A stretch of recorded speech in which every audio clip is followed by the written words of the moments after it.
দাদা দাদা দাদা দাদা দাদা আমার ভাই পয়সা গিলে নিচে, চলো না দাদা, একটু সাহায্য করবে দাদা। আমি এখন ইসবাঞ্চি যেতে পারবো না। দাদা দাদা তুমি একটু চলো না দাদা, আমার ভাই পয়সা গিলে নিচে, একটু সাহায্য করবে, চলো না দাদা। তুই দেখতে পাচ্ছিস না আমরা এখানে রিলস বানাচ্ছি, যা এখন।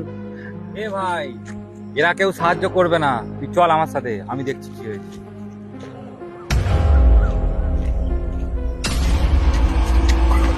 দাদা দাদা দাদা এই আমার ভাই দাদা।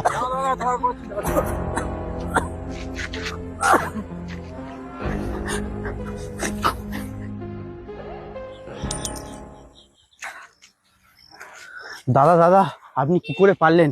আপনি তো ভগবান, আপনাকে অসংখ্য অসংখ্য ধন্যবাদ আমার ভাইকে এইভাবে সাহায্য করার জন্য।